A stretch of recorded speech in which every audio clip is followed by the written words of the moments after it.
Ayan. Magandang hapon mga kaparmer. Ito yung sinasabi ko sa inyo na proseso. Ang tawag nila dito ay paglilinang. Yan. Nililinang, ibig sabihin, pinapatag yung bukid. Pinapatag na siya. By tomorrow yan, sasabugan na yan ng sasabugan na yan ng punla. Nakababad na yung punla. Meron kaming punla doon. Binabad na yung punla. Tapos, may konti na siyang tubo. Bukas ng umaga yan, sasabugan na namin yan. Yan, ang mga kasamahan ko. Yan, nag-ooperate ng hand tractor, si Ray. Itong nag-aayos ng pinitak, si Marnel. Yan yung mga masisipag nating kasamahan dito sa bukid. So, ganyan, mga ka-farmer. Ngayon, nasa 1:30 ng hapon, mainit ng panahon, pero kasama talaga yan sa kasama yan sa pagsasaka.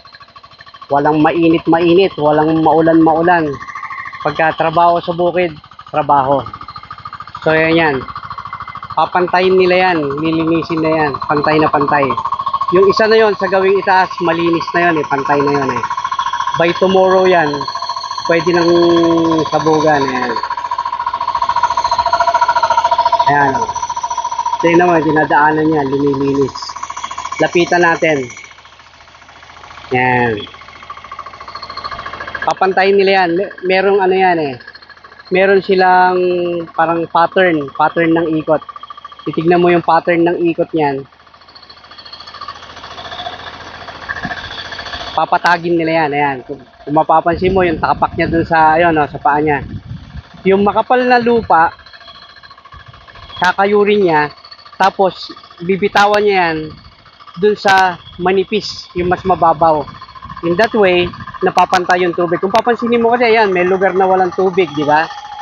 Ibig sabihin niya, para mapantay niya yan, kukuhanin niya yung mga lupa dyan. Ayan, o. Hihilahin niya yung lupa dyan. Tapos dun sa parte na, dun sa parte na maraming tubig na yan, dun niya bibitawan yan. Ayan. Yan ang sistema dito sa bukid. Ito yung final step. Bago, kahit magtatanim ka ng manual na pagtatanim, ito pa rin yung final step. Kailangan mong patagin yung lupa. Kailangan patagin yung bukid. Ayan.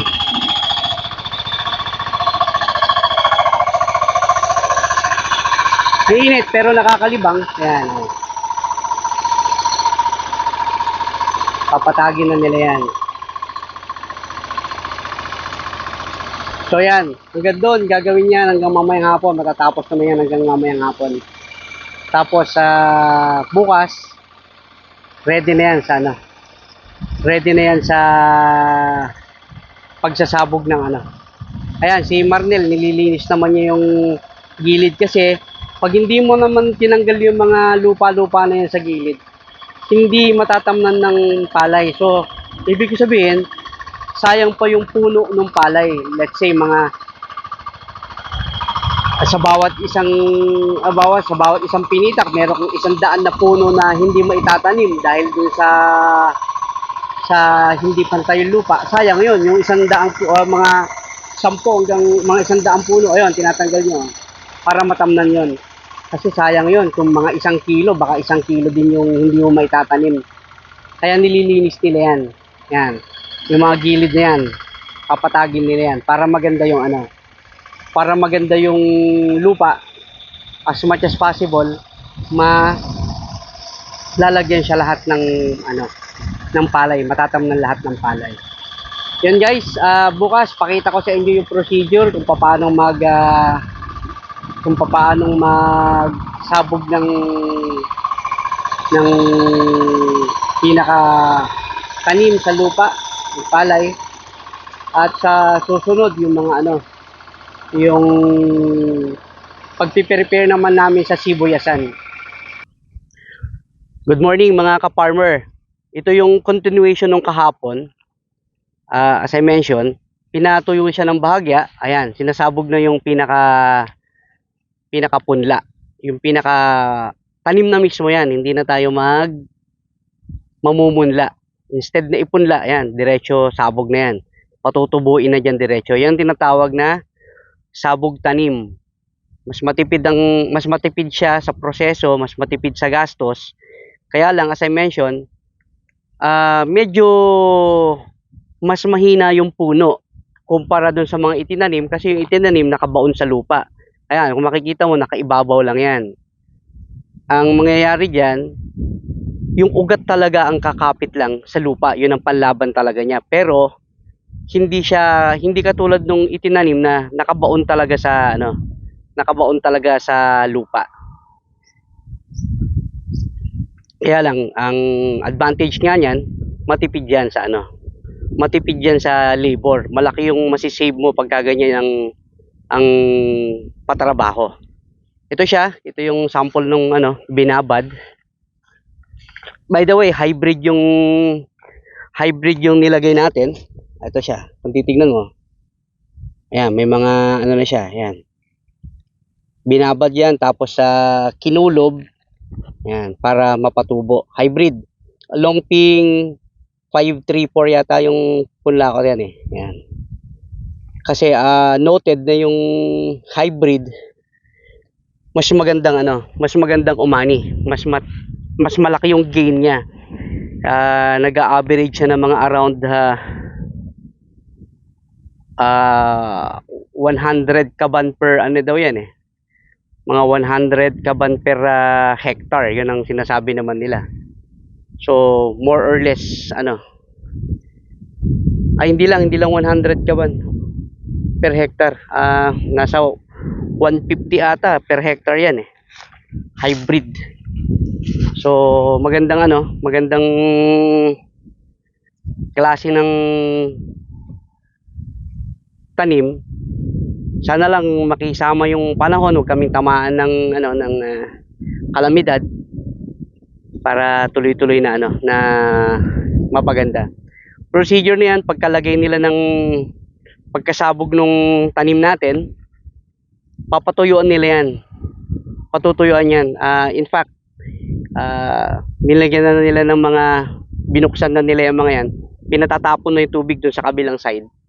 Kasi pagka nakababad sa tubig yan, although meron na siyang start ng pagtubo, pag binabad sa tubig yan, mamamatay yung tubo niya. So, ang technique talaga dyan, nilinang natin kahapon para mapantay yung bukid.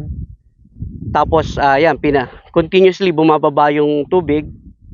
Pagka visible na yung land area, sasabugan nila and then totally patutuyuin, just like this. Itong isa na to, yan, halos sa tuyo na siya. Nasa ibabaw yung nasa ibabaw yung pinakabinhi niyan. And since basa yung lupa at may konti na siyang tubo, tataas na yan. In few days time, siguro maximum of 1 week, makakakita ka na dyan ng malaking improvement. In 3 days lang, meron ka na makikita dyan. May makikita ng mga green dyan eh. Yan ang So, yan ang update dito sa project natin, yung tanim natin sa palay. Please subscribe, like, share para updated kayo dito sa magiging coverage natin, vlog natin kung paano mag-alaga, kung paano magpalaki ng palay hanggang sa umani tayo. Yan. Na lang po, pa-subscribe na lang. Ngayon, next project, pagka okay na to, next project niyan, itong sa sibuyas naman, by tomorrow mag-i-start na kami maglinis. By Tuesday mamumunla na kami ng sibuyas. Pakikita ko rin sa inyo yung procedure kung paano pamumunla. Pala, by the way, ito pagka sinabog ito, ay isa sa mga kalaban dito yung mga ibon. Since palay yan, kakainin yan ng ibon. Kaya ang gagawin nila dyan, mamaya pagkatapos nila itong sabugan ng punla, lalagyan nila ito ng mga kawayan na may mga nakatali na plastic o kung ano man na anything na makaka-distract dun sa mga ibon. Kasi pag hindi mo yan dinistract yung mga ibon, uubusin nila yan. wala kang aabutan na ano diyan, na mga walang tutubo, kakainin nila lahat yan. Guys, mga ka-farmers, please subscribe, like and share, and sundan nyo po yung susunod natin na vlog. Salamat po. Bye-bye.